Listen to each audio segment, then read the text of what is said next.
Cap TV, mencerdaskan pekerja.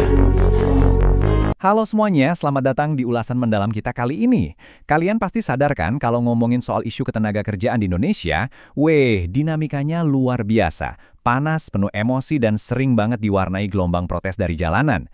Nah, hari ini kita nggak cuma mau ngelihat kekacauan di permukaannya aja. Kita bakal membedah secara terstruktur sebuah cetak biru akademis yang keren banget, yang dirancang khusus buat memperbaiki dan menata ulang lanskap perburuhan kita. Jadi, siapkan fokus kalian karena kita akan lihat gimana teori hukum itu sebenarnya bisa jadi solusi nyata buat para pekerja dan pengusaha di lapangan. Oke, mari kita selami lebih dalam. Pernah nggak sih kalian bertanya-tanya kenapa hampir setiap tahun, apalagi pas mau May Day atau penentuan upah minimum, berita kita selalu penuh dengan aksi mogok dan sengketa industrial?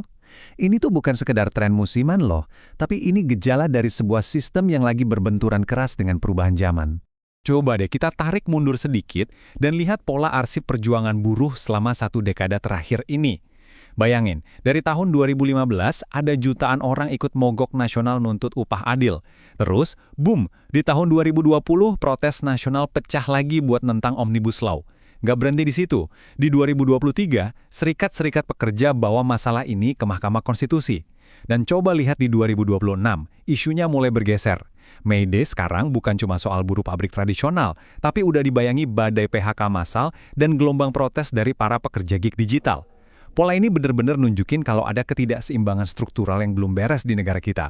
Nah, buat ngurai benang kusut ini, kita bakal pakai kerangka akademis dari pakar hukum ketenagakerjaan Universitas Indonesia, Dr. Fitriana. Kita punya 5 agenda utama hari ini. Pertama, realitas dunia kerja modern. Kedua, akar masalah regulasi ketenagakerjaan. Ketiga, negara sebagai penyeimbang.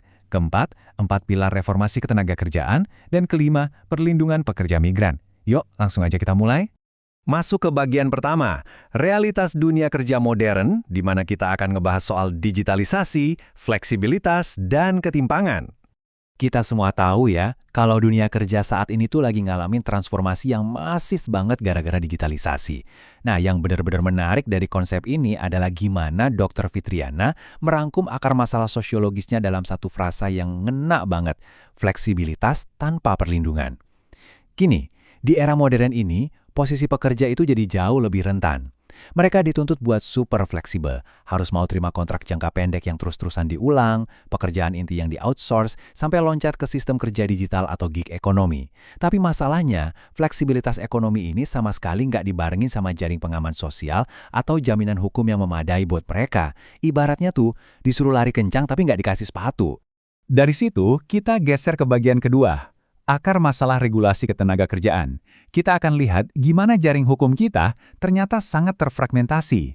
Kekacauan sosiologis di lapangan tadi itu sebenarnya bermula dari lanskap hukum kita yang nabrak sana-sini. Di satu sisi, kita punya UU nomor 13 tahun 2003. Ini aturan lama yang emang melindungi pekerja tradisional, tapi sayangnya udah mulai usang kalau dihadapkan sama pekerja gig modern zaman sekarang. Di sisi lain, muncul UU nomor 6 tahun 2023 atau Omnibus Law yang fokusnya buat genjot investasi dan fleksibilitas. Tapi ya gitu, aturan ini ditentang habis-habisan sama serikat buruh karena dianggap ngikis keamanan kerja. Terus, di tengah-tengah benturan ini, Mahkamah Konstitusi sering banget harus turun tangan ngeluarin putusan buat mastiin hak-hak konstitusional pekerja tetap jalan. Tabrakan dari 3 pilar regulasi inilah yang bikin pusing dan nyiptain pusaran ketidakpastian buat pengusaha maupun pekerja. Lanjut ke bagian ketiga, negara sebagai penyeimbang. Di sini kita harus mendefinisikan ulang hubungan industrial kita. Terus solusinya apa dong? Nah, konsep ini dengan sangat berlian mengilustrasikan pergeseran paradigma yang diusulkan oleh pandangan akademis ini. Coba perhatikan perbandingannya. Di sisi kiri, itu realitas kita sekarang. Relasi yang asimetris, di mana pekerja ada di posisi paling lemah dan harus nanggung beban terbesar dari guncangan ekonomi. Nah, di sisi kanan, itu tujuannya. Fleksibilitas dengan perlindungan. Berdasarkan prinsip negara kesejahteraan, fleksibilitas kerja buat industri itu tetap diakomodasi kok, tapi negara benar-benar hadir dan bertindak aktif menyeimbangkan timbangan itu. Intinya, biar keuntungan dan beban ekonomi itu bisa dibagi secara adil dan layak. Sekarang kita masuk ke kerangka praktisnya di bagian keempat, 4 pilar reformasi ketenagakerjaan buat menata RUU Ketenagakerjaan. Biar filosofi kesejahteraan tadi nggak cuma sekedar teori, ada 4 langkah legislasi nyata yang diusulkan. Pilar pertama, perlindungan pekerja harus dikembalikan sebagai prinsip dasar pembuatan kebijakan. Semuanya harus dilandaskan pada hak konstitusional. Pilar kedua, ini krusial banget. Kita wajib menata ulang regulasi untuk pekerjaan non-standar. Jangan sampai para pekerja gig dan pegawai kontrak kejebak di ruang hampa hukum. Ketiga, perkuat pengawasan. Jujur aja, aturan sehebat apapun di atas kertas tuh nggak ada gunanya kalau nggak benar-benar ditegakkan di lapangan. Dan yang keempat, dorong dialog sosial. Harus ada diskusi bareng yang sehat dan inklusif antara serikat pekerja, pengusaha, sama masyarakat sipil. Keempat pilar ini secara sistematis bakal ngebongkar masalah fleksibilitas tanpa perlindungan tadi. Terakhir, kita masuk ke bagian kelima, melindungi pekerja migran. Ada kebutuhan yang sangat mendesak buat RUU Perlindungan Pekerja Migran kita. Ingat ya, reformasi ini nggak cuma berlaku di dalam negeri aja. Kalau kita ngomongin pahlawan di visa kita, analisis Dr. Fitriana nekenin banget kalau pekerja migran kita masih sering kejebak masalah sistemik yang parah. Mulai dari tingginya angka penempatan ilegal, eksploitasi, sampai perdagangan manusia atau human trafficking. Makanya, arah kebijakan ini harus tegas. Pekerja migran itu manusia yang punya hak, bukan komoditas barang dagangan. Negara diwajibkan buat hadir secara penuh, mulai dari sebelum mereka berangkat, selama mereka kerja di sana, sampai detik mereka dipulangkan ke tanah air.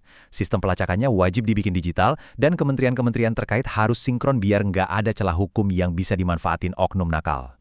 Jadi, poin krusialnya ada di sini.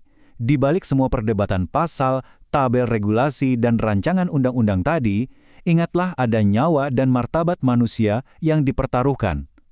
Kutipan dari Dr. Fitriana ini benar-benar jadi pengingat keras buat kita.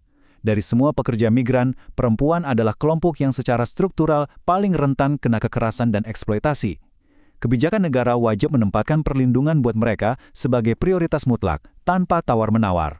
Sebagai penutup ulasan kita kali ini, saya mau ninggalin kalian dengan satu pertanyaan pemikiran kritis yang ngerangkum seluruh kerangka reformasi ini.